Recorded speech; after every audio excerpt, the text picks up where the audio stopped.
ladies and gentlemen, welcome back to my YouTube channel. My name is Hana Theresya Nisa. In this opportunity, I would like to share to you about our special topic today, that is narrative text. So, without wasting our time, let's get down to the business.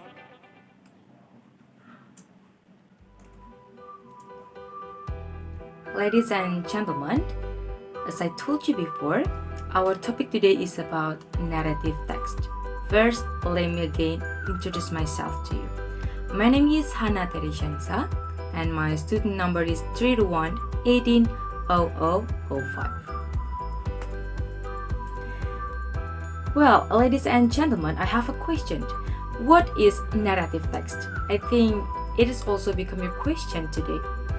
So, before I answer and I explain and discuss with you guys about what is narrative text itself, I want you to watch this video.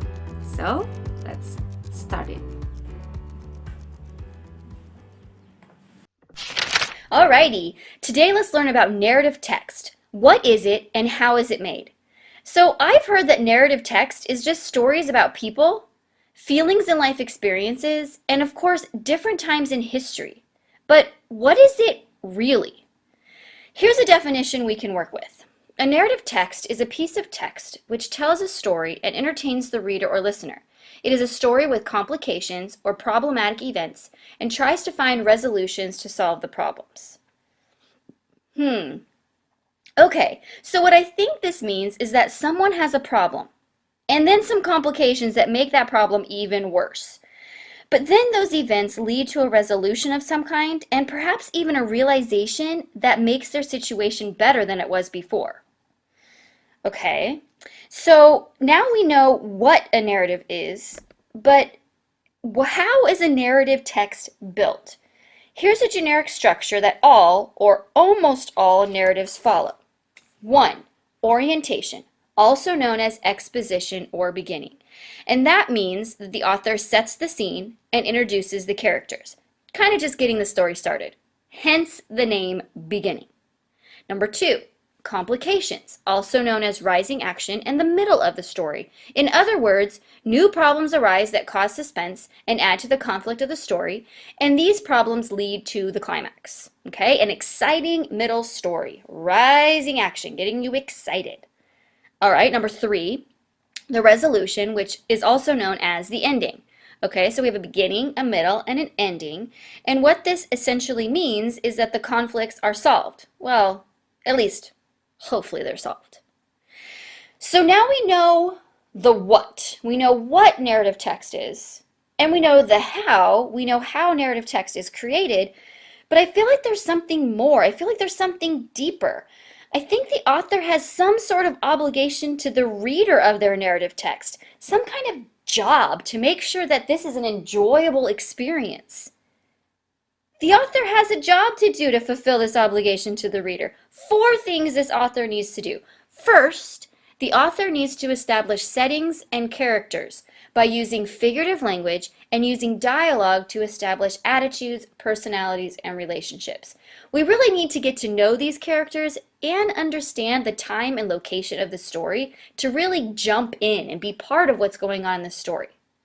Second, the author's job is to explore ideas and feelings by inventing characters and situations.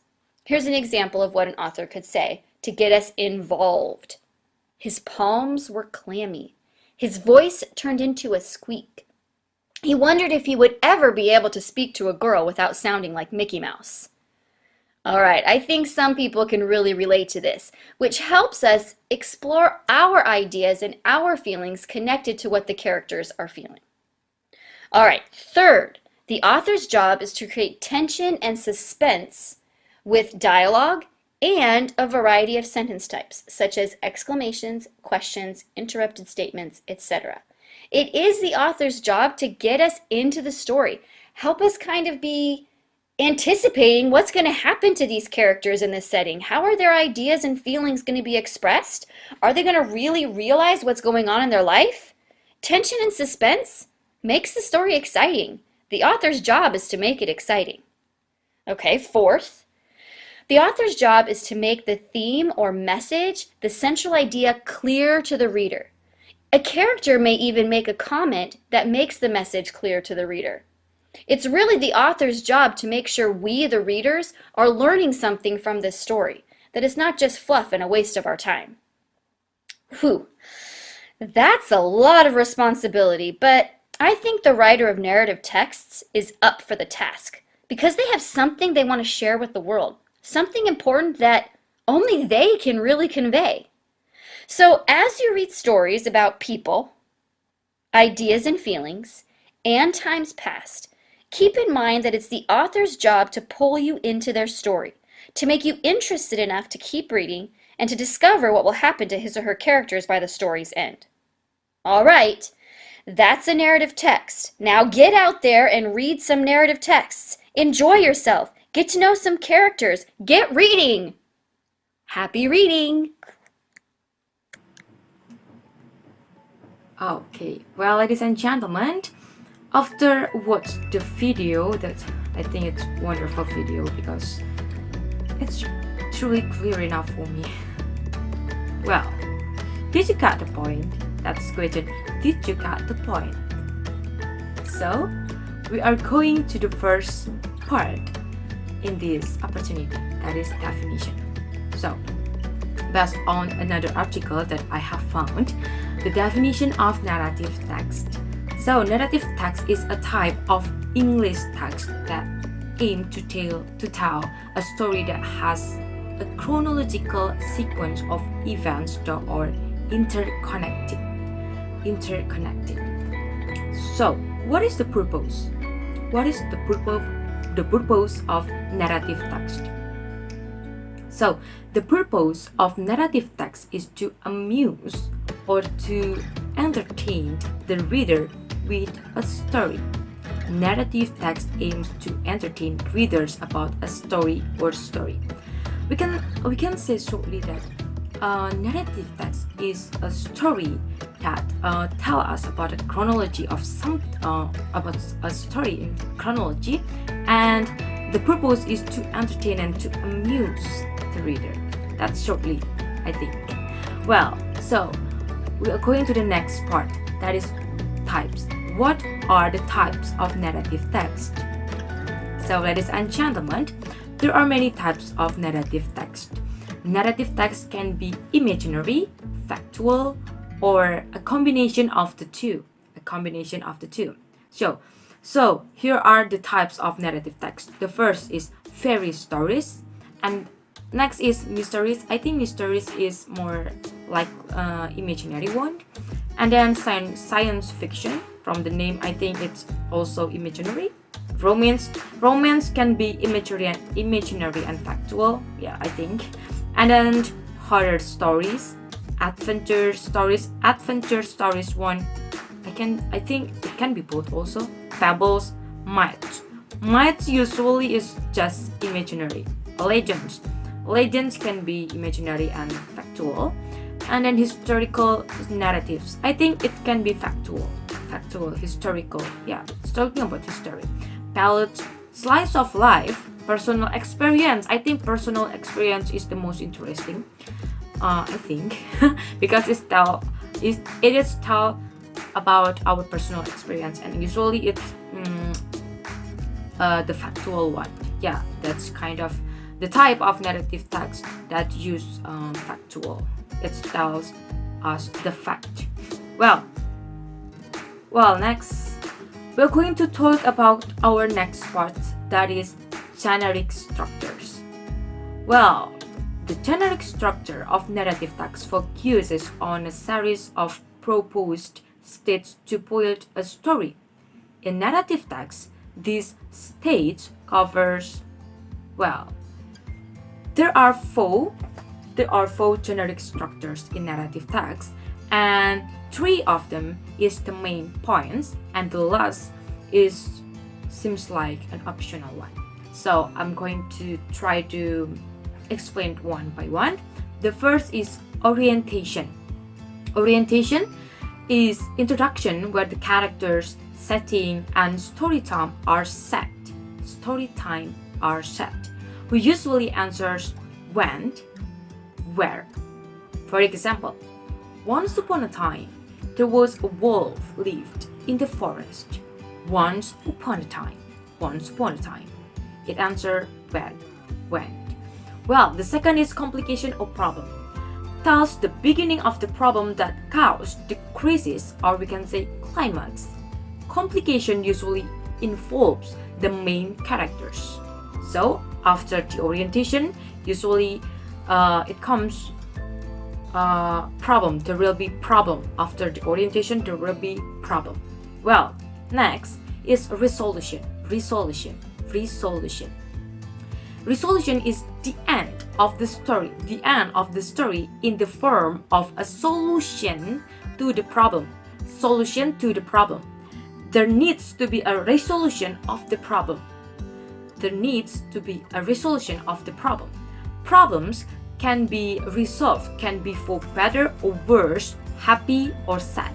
Sometimes there are some complications that have to be resolved. This adds and maintains interest and tension for its readers. Yes, I think it's an interesting point because the resolution itself is talking about how to give a solution about the problem before. There is orientation and then problem and then the resolution to finish the problem, to give a solution about the problem. And then the next one is reorientation or coda. Coda. I still remember about coda when I was in vocational high school. My teacher told me about coda. Coda is not really important when you tell a story, but it seems like it's a bit important. It's not the most important, but it's important to tell the moral lesson. The moral lessons. So here in this article, I found coda or reorientation is the closing statement of the story and is optional. As I told you before, this is optional. So the main point is the three. There are orientation, complication or problem, and resolution. But reorientation or coda is optional. This is just a closing statement. And it can contain moral lessons, suggestion, or teaching from the author. So, we are going to the next part, that is language features. Well, ladies and gentlemen, every kind of text in languages always have language features. So do the narrative text. So what are them? The first, a narrative focuses on specific participants. Second, there are many action verbs, verbal and mental processes. Direct and indirect speeches are often used. It usually uses past tense. It's absolutely use past tense because it's told about the past story, right? And then linking words are used related with time. There are sometimes some dialect and tense can change. Descriptive language is used to create listeners' or readers' imagination. And the last but not least is temporal conjunctions are also used. So those are language features. I can't explain it clearly one by one to the specific because our time is not really, we haven't enough time about it. But that's all the language features that a narrative has. Alright, so we're going to the example of narrative text. Well, ladies and gentlemen, in this opportunity, I would like to tell you about the legend as a type. Legend as a type become our example in this opportunity. First, we are going to understand about the meaning. What is legend itself? So, based on the Wikipedia, I found it in the Wikipedia. Legend is a folk tale which contains a certain character, event, or place that mix historical facts with myths. Myth in Indonesia is mitos. The folk legends are often regarded as collective histories or folk history. However, because it is not written, the story has been distorted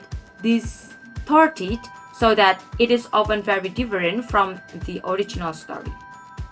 Therefore, if the legends are to be used as material to reconstruct history, the parts of the legend must first be cleaned from those containing the characteristics of folklore. Well, according to the Sarikata Indonesian book, legends are ancient folk tales relating to events and the origin of a place. Oh, it's interesting. For example, Sangkuriang, Batu Menangis, and the legend of Giliraja Island. I think it's interesting.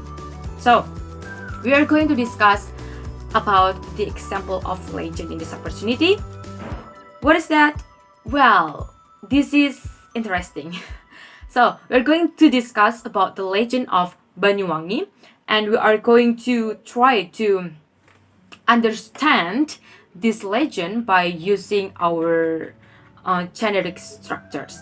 So, well, the first generic structure is orientation. Well, I'll try to read it. Once upon a time, there was a local ruler named King Sulakromo. The king had a prime minister named Raden Sidapaksa. We can see there, once upon a time, it's orientation. So, next, complication 1. The prime minister had a wife named Sri Tanjung. She was so beautiful that the king wanted her to be his wife. Complication. That the king wanted her to be his wife. Well, so let's find the resolution 1. One day, the king sent his prime minister. His prime minister is Sri Tanjung's husband to a long mission. While the prime minister was away, the king tried to get Sri Tanjung. Okay, well, that's the resolution. And then it arises the second complication. However, he failed it. He was very angry. You can see there is the second complication that the king failed it and he was very angry. So let's see the resolution. Thus, when Sidapaksa went back, the king told him that his wife was unfaithful to him.